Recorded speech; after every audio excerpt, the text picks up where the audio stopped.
I meet the most interesting people in the world right here on Duval Street in beautiful downtown Key West, Florida. That's right, I'm Kit Carson, the Earl of Pizza, and I sit here every day and every night, and I talk to the rock stars, the heroes, and the gods. Yeah. Me too. Yeah, that's what I do. And today, I'm fortunate to have this young man that I may have known a few years ago, maybe. We met, 33 years ago. 33 years ago? Tell everybody your name and where you're from. Everybody wants to sit with Kit. My name is Jay Scott, and I'm from Kansas City, Missouri. Jay? From where? Kansas City. Kansas City. Now, I first met you probably somewhere around 1990? 91. 91. Yep. And January 91. And what were you doing? My band was playing at Dirty Harry's just around the corner here. Yeah. What was the band? Envy. Envy. We were based out of Jefferson City, Missouri. Oh boy. You were on the circuit in those days, That's huh? right. Boy. What living the dream. Gonna be a rock star. 20-something years old and living the dream. Gonna be a rock star, that's right. Man. How many shows did you do? I couldn't tell you. I don't remember. They all blurred together. Yeah, there was that one, and then there was the other one, and somewhere in between.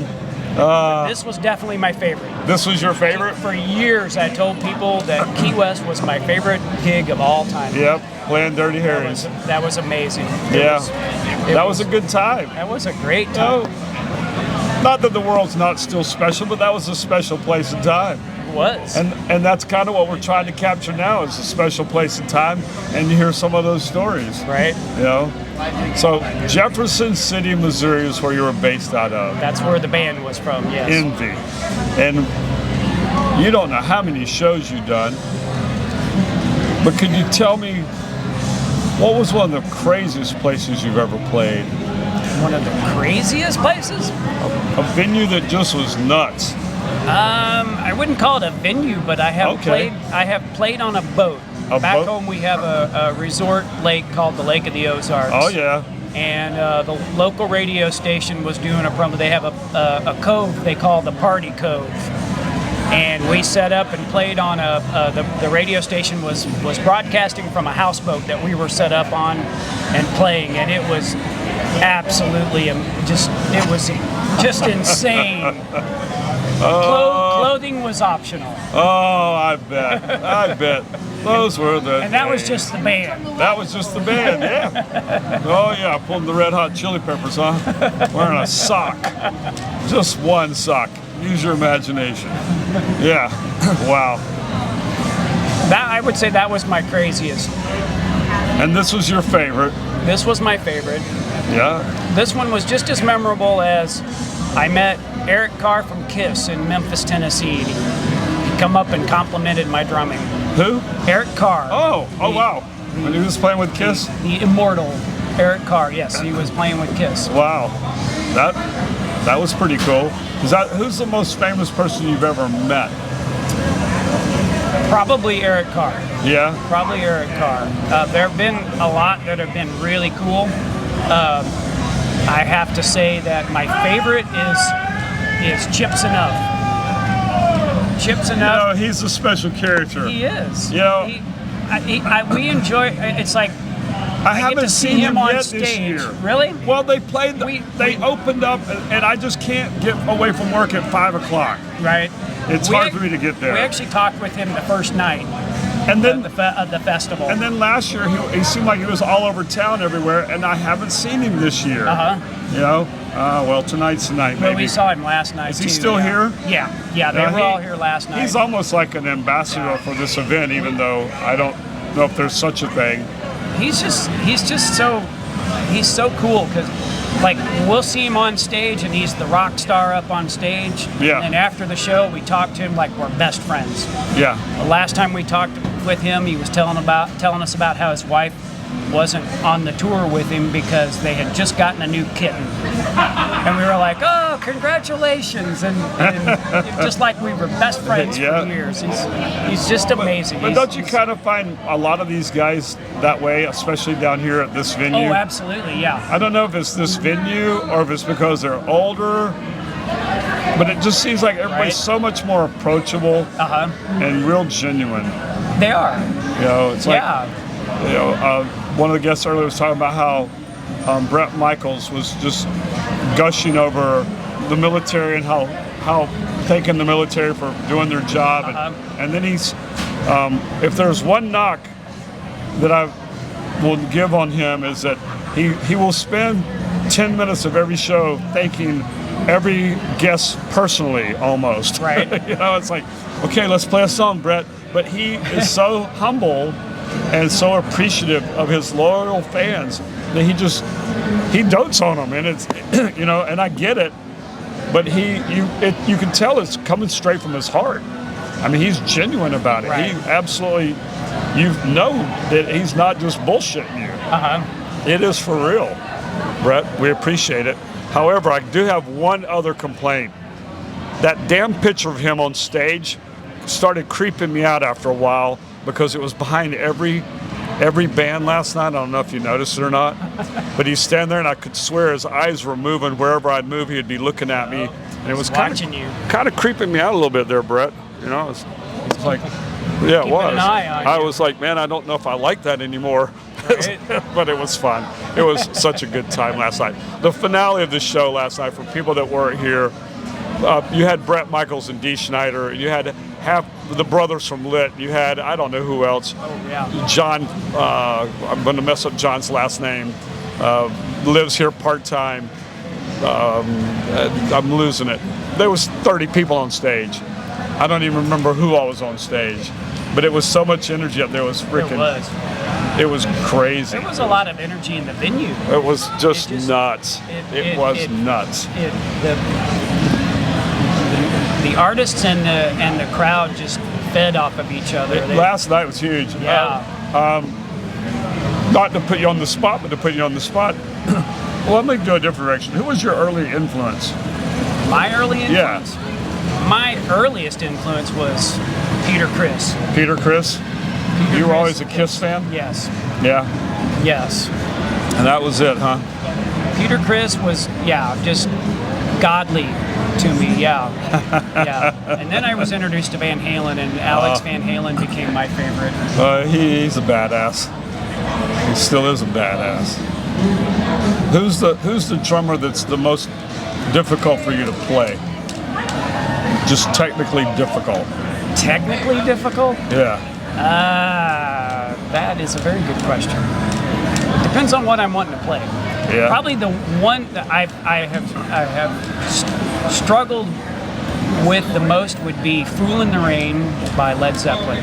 Yeah. That has a very distinctive John Bonham, and I used to pride myself into thinking anyway that I could play a lot of John Bonham types of grooves when I was younger, but that's one that I have always struggled with. I've never played it, and that's a lot of why. Well, I mean, there's some songs and there's some musicians and there's some things that are just that's it. Right. They put a little twist in it. You just can't figure out whether it's the guitar and they tune it down or up or they do something weird that you just can't figure out. Yeah.